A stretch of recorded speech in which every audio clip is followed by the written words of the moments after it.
नमस्कार, आप देख रहे हैं जम्मू परिवर्तन और मैं हूं आपके साथ सोमिल अब्रोल। NSSO यानी कि नेशनल सैंपल सर्वे ऑर्गेनाइजेशन की एक रिपोर्ट के अनुसार 7.1 करोड़ स्टूडेंट्स प्राइवेट कोचिंग के ऊपर डिपेंडेंट रहते हैं। ऐसा मैं नहीं कह रहा, ऐसा रिपोर्ट कह रही है और ये कुछ आंकड़े हैं। और टोटल जो स्टूडेंट्स की आबादी है पूरे भारत में, उसका 26% का ये जो आंकड़ा है, ये उस हिसाब से जो है इसकी परसेंटेज है। इसके साथ साथ हम आपको बता दें कि कोरोना महामारी से हर कोई जूझ रहा है। इससे कई सारे लोगों को कई सारे फाइनेंशियल लॉसेस हुए, बिजनेस लॉसेस हुए। हालांकि जो गवर्नमेंट्स हैं अलग अलग स्टेट्स की, अब यूनियन टेरिटरी जम्मू कश्मीर की बात करेंगे तो बिजनेसमैन्स को कॉम्पनसेट करने के लिए कई सारे पैकेजेस की भी उन्होंने अनाउंसमेंट्स की।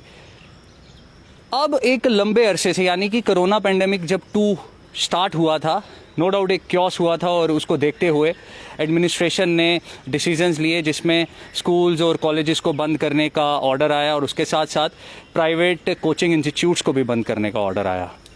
अब अप्रॉक्सीमेटली 5 से 6 महीने होने वाले हैं और अभी तक जो प्राइवेट कोचिंग इंस्टीट्यूट्स हैं वो बंद हैं।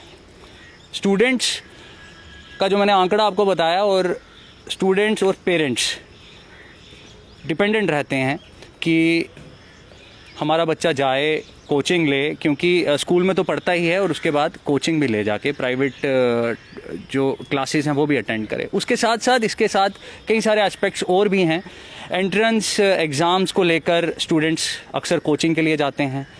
उसके बाद कॉम्पिटिटिव एग्ज़ाम्स फिर आगे आ जाते हैं, क्योंकि जब आप अपनी एजुकेशन कंप्लीट कर लेते हैं 11th 12th या उसके बाद ग्रेजुएशन, तो कॉम्पिटिटिव एग्ज़ाम्स आपको करने पड़ते हैं। और उसके साथ साथ आपको अगर जॉब्स लेनी है तो ये कंपल्शन है, नीड ऑफ द आवर है। अब एक लंबे अरसे से ये इंस्टीट्यूट्स बंद हैं और इसका क्या असर पड़ रहा है स्टूडेंट्स के ऊपर, और जो लोग इस बिज़नेस के बीच में हैं, इस काम के बीच में हैं, अपनी सर्विसेज जो लोग प्रोवाइड कर रहे हैं, उनका हाल भी जानना ज़रूरी है, एडमिनिस्ट्रेशन को भी बताना ज़रूरी है। हमारे साथ इस समय मोहित टिक्कू बातचीत में मौजूद हैं, जो कि एजुकेशनिस्ट हैं और उसके साथ साथ एक सोशल एक्टिविस्ट भी हैं और अक्सर जो बर्निंग इश्यूज़ हैं उसके ऊपर ये बात करते हैं। तो आज इनके साथ हम इसी विषय पे बात करने वाले हैं। सबसे पहले मोहित जी, आपका जम्मू परिवर्तन में स्वागत करूंगा। सोमिल जी, आपका बहुत बहुत धन्यवाद कि आपने मेरे को अपने शो में बुलाया। आपसे ये जानना चाहूँगा कि अब 5 से लेकर 6 महीने होने वाले हैं, प्राइवेट इंस्टीट्यूट्स जो हैं वो बंद हैं।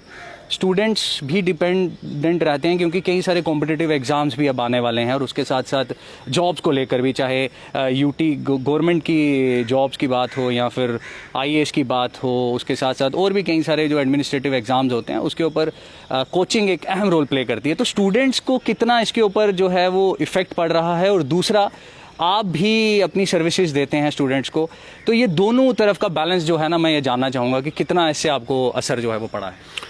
देखिए सोमिल जी, इसको हम एकदम बेसिक से समझने की कोशिश करते हैं।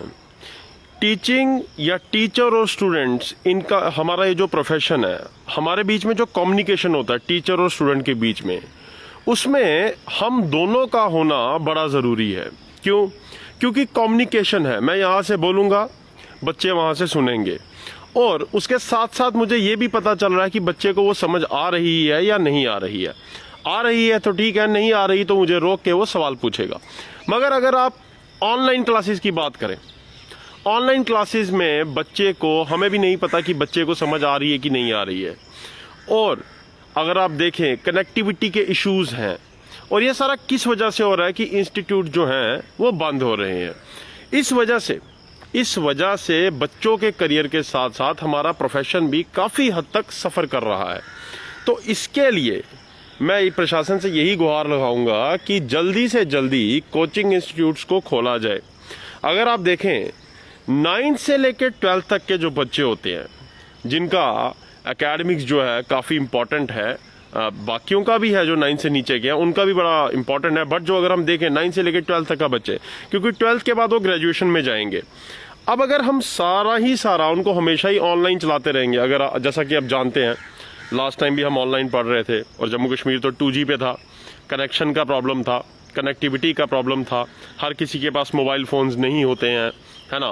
तो इतने सारे प्रॉब्लम्स के बाद हम किसी तरीके से बच्चों को पढ़ा रहे थे। इन केस अगर किसी बच्चे का कनेक्शन टूट जाता था, उसको फ़ोन करके उसको समझाया जाता था। तो ये काफ़ी परेशानियाँ थी जिससे हम पिछले साल भी जूझ रहे थे और जिससे हम इस साल भी जूझ रहे हैं। तो मेरी प्रशासन से ये गुहार है कि इसको ख़त्म करने के लिए किसी तरीके से फेज़ वाइज मैनर में या प्रिकॉशनरी मैनर में कोचिंग इंस्टीट्यूट्स को खोलने की अनुमति दी जाए। बट आपका खुद का पर्सनल एक्सपीरियंस क्या रहा है, क्योंकि आप एक लंबे अरसे से स्टूडेंट्स को कोचिंग भी दे रहे हैं। आप नो डाउट आप ऑनलाइन क्लासेस पे, जूम क्लासेस पे उनको लिंक्स भेजते होंगे और वो क्लास रूम में आपके बच्चे आते होंगे। उससे पहले जब फिजिकली बच्चे क्लासरूम में आके ऑफलाइन मोड पे पढ़ते थे, तो इन दोनों को आप किस तरह से रिलेट करेंगे? क्या लगता है आपको कि कौन सा ऑप्शन जो है वो बेटर है? आपका क्या इसके ऊपर टेक? देखिए, इसमें तो कोई दो राय ही नहीं है। जब भी टीचिंग की बात होगी, जो फिजिकल प्रेजेंस है उसका मुकाबला हो ही नहीं सकता। जो ऑनलाइन क्लासेस हैं, ऑनलाइन क्लासेस में मैंने आपको बताया ना, आप बच्चे का फेशियल एक्सप्रेशन नहीं देख पा रहे हो। आपको ये पता नहीं चल रहा कि बच्चे को कुछ समझ आ रही है नहीं आ रही है। हो सकता है बच्चे ने माइक को ऑफ कर दिया हो और बच्चा कहीं घूम रहा हो सकता है बच्चे ने जिस मोबाइल पे आपने लिंक भेजा उसको स्टार्ट करके ऑफ कर दिया और किसी दूसरे मोबाइल से वो गेम खेल रहा हो। हमें उसकी एक्टिविटीज़ का नहीं पता चल रहा। और टीचिंग में एक्टिविटीज़ की ऑब्जर्वेशन जो होती है ये बड़ी ज़रूरी होती है। बात रही ऑफलाइन की, देखिए ऑफलाइन में बच्चे आते हैं, उधर उनके कॉन्सेप्ट्स क्लियर होते हैं, हमारा फेस टू फेस हम रूबरू होते हैं, उनको वहाँ पे मोटिवेट किया जाता है। मोटिवेशन की वजह से स्टूडेंट्स काफ़ी हद तक अपने आगे अपनी लाइफ में सक्सीड हो पाते हैं।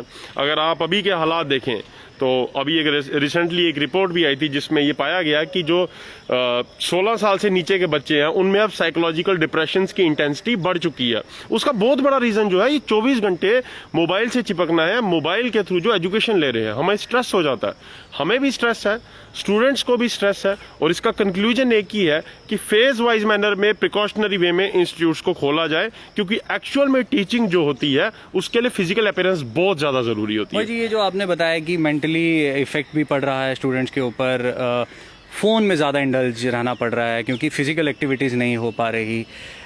जिस तरह ऐसे एक पढ़ते थे हम भी जब क्लास में होते थे, uses and abuses of science and technology, और science and technology no doubt enhancement कर रही है, टेक्नोलॉजी बढ़ रही है, इजी गोइंग सब कुछ हो रहा है, स्मार्ट वर्क के ऊपर हर कोई बिलीव कर रहा है। क्या लगता है कि आपका इसका बैड इफेक्ट जो है वो क्या होने वाला है और आप क्या उसके ऊपर अपना जो है एक एनालिसिस करते हैं? देखिए, इसके एक नहीं बहुत सारे बैड इफेक्ट्स हैं। पहला बैड इफेक्ट आप ले लीजिए, आपकी आंखें खराब होने के पूरे चांसेस हैं। दूसरा बैड इफेक्ट ले लीजिए, आप में एंगर जो है वो क्रिएट हो सकता है, आप में एंगर काफ़ी हद तक आ जाएगा। देखिए, तीसरी सबसे बड़ी बात क्या है, आप अगर फिजिकल एक्टिविटी नहीं करेंगे कहीं ना कहीं आपका ब्रेन भी रिस्पॉन्ड करना बंद कर देगा। हम जब बचपन में थे हम चेस खेलते थे, हम कैरम खेलते थे, जिस वजह से हमारी काफ़ी मेंटल एक्टिविटी होती थी। मगर अब जो बच्चा है वो टोटली वर्चुअल वर्ल्ड में जा चुका है, इनकी डिफरेंट वर्चुअल गेम्स है, जिस वजह से क्या हो रहा है वो ऐसी एक्टिविटीज़ में भी पार्टिसिपेट नहीं कर पा रहा जो उसके मेंटल और फिजिकल दोनों चीज़ों के लिए बड़ा बेहतर है। तो इन चीज़ों को भी अगर इन चीज़ों को इम्प्रूव करना है तो इसमें हमारी स्कूलिंग टीचिंग के साथ साथ पेरेंट्स की भी काफ़ी कोऑपरेशन चाहिए, तब हम इन चीज़ों को इम्प्रूव कर सकते हैं। नहीं तो इनका काफ़ी बैड इफेक्ट पड़ेगा स्टूडेंट्स की लाइफ पे। आपने कई सारे एस्पेक्ट्स पे बात की मोहित, लेकिन अब मैं ये जानना चाहूँगा कि जो लोग अपनी सर्विसेज दे रहे हैं कहीं ना कहीं वो भी डिपेंडेंट हैं इसके ऊपर, और डिपेंडेंट वो इसलिए हैं क्योंकि सोर्स ऑफ इनकम भी यहीं से वो जनरेट अपना करते हैं। तो क्या लगता है आपको कि लास्ट 5-6 मंथ से, क्योंकि इससे पहले भी कोरोना रहा और तब भी उनको लॉसेस बेयर करने पड़े, मैं यही कहूँगा कि हर किसी को लॉसेस जो हैं वो बेयर करने पड़ रहे हैं, फाइनेंशियल लॉसेस सबको हैं, लेकिन किस तरह के लॉसेस जो प्राइवेट कोचिंग इंस्टीट्यूट्स अपने चला रहे हैं, रन कर रहे हैं, उनको बेयर करने पड़ रहे हैं? क्या एडमिनिस्ट्रेशन की तरफ से कोई ऐसा मैकेनिज़्म नहीं होना चाहिए कि उनको भी कोई कॉम्पनसेशन जो है वो दी जाए, या पूछने की उन्होंने आपसे कोशिश की कि आप को कोई कॉम्पनसेशन तो नहीं चाहिए, या कोई ऐसा सिस्टम होना चाहिए? देखिए सुमिल जी, इसको भी मैं थोड़ा एलेबरेट करके आपको एक चीज़ बताऊंगा कि एजुकेशन इंस्टीट्यूट जो थे वो पिछले साल भी बंद हो गए, जिस वजह से हमें काफ़ी इकोनॉमिक लॉसेस झेलने पड़े। एजुकेशन इंस्टीट्यूट इस साल भी बंद है, जिस वजह से हमें दोबारा इकोनॉमिक लॉसेस झेलने पड़े। अब ऑब्वियस सी बात है, हमारे एस्टेब्लिशमेंट्स में जो लोग काम कर रहे हैं उनको पैसे भी देने हैं, उनकी तनख्वाहें भी देनी है। वो तनख्वाहें निकलेंगी कहाँ से? जब तक हमारे एजुकेशन इंस्टीट्यूट रन नहीं करेंगे, एस्टेब्लिशमेंट्स रन नहीं करेंगी, तो उनकी तनख्वाहें कहाँ से हम निकालेंगे? एक बात। दूसरी बात, जो आपने कहा कि गवर्नमेंट को हमें कोई कंपनसेशन देना चाहिए कि नहीं देना चाहिए, देखिए गवर्नमेंट के काफ़ी रोल होते हैं, basic necessities like health, education, employment. उन्हीं में से एक ड्यूटी गवर्नमेंट की ये भी है, हमें सिक्योरिटी प्रोवाइड करवाना at the time of need, जब हमें उनकी ज़रूरत है। और अभी राइट नाउ अगर आप देखेंगे तो इस प्रकार की प्राइवेट कोचिंग इंस्टीट्यूशंस को या प्राइवेट टीचर्स को किसी भी प्रकार की गवर्नमेंट की कोई हेल्प नहीं मिल रही है। और जब हम अपने एस्टेब्लिशमेंट, अपने एजुकेशन इंस्टीट्यूट खोल के रन करके अपनी हेल्प खुद कर सकते हैं, गवर्नमेंट उसमें भी हमारी कोई मदद नहीं कर रही है। तो गवर्नमेंट को जो एजुकेशन का पूरा सेक्टर है उसको देखना चाहिए, क्योंकि एजुकेशन बेसिक पिलर है सोसाइटी का। आज अगर 11th-12th के बच्चे नहीं पढ़ेंगे सही तरीके से, कल को वही बच्चे ग्रेजुएशन में जाएंगे, वो ग्रेजुएशन में करेंगे क्या? जब उनको 11th और 12th के उनके बेसिक्स ही क्लियर नहीं होंगे तो ग्रेजुएशन में उनको क्या पता चलेगा? ठीक है, आप एग्जाम्स का क्राइटेरिया रखिए, मगर जब तक उनके पास नॉलेज नहीं होगी वो बच्चे ग्रेजुएशन में आगे नहीं जा पाएंगे। तो ऐसे कई एस्पेक्ट्स हैं जिनको गवर्नमेंट को कंसीडर करना चाहिए और प्रिकॉशनरी वे में एक फेज वाइज मैनर में फटाफट से ये इंस्टीट्यूट खोलने चाहिए ताकि हम लोग भी आगे चल पाएं। चलिए, इन्होंने मोहित जी ने बहुत दुरुस्त फरमाया है कि बेस जो है वो बच्चे का स्ट्रांग होना चाहिए, क्योंकि जो प्रीवियस क्लास में बच्चे ने पढ़ा होता है वही उसके फ्यूचर की जो क्लास है उसमें काम आता है। और बेस को स्ट्रांग होना रखना बहुत ज़्यादा ज़रूरी है। और भी कई सारी बातों के ऊपर हमने इनके साथ चर्चा की है। और गवर्नमेंट को और ख़ास तौर पर जो एडमिनिस्ट्रेशन है उसको भी देखना चाहिए कि कई सारे ऐसे स्टूडेंट्स हैं जो सफ़र कर रहे हैं, और ख़ास तौर पर कई सारे टीचर्स हैं ऐसे कि जो डिपेंडेंट हैं इसी के ऊपर, वो अपनी जाके सर्विसेज देंगे और कुछ अर्न करेंगे। तो ये सारे कुछ जो कंसर्न है, ये बड़े कंसर्न है, इसके बारे में भी कुछ जल्द एडमिनिस्ट्रेशन को सोचना चाहिए। आपकी क्या राय है? कमेंट सेक्शन पे जाकर कमेंट ज़रूर करें। कैमरामैन अभिषेक के साथ मैं सोमिल अब्रोल, जम्मू परिवर्तन के लिए।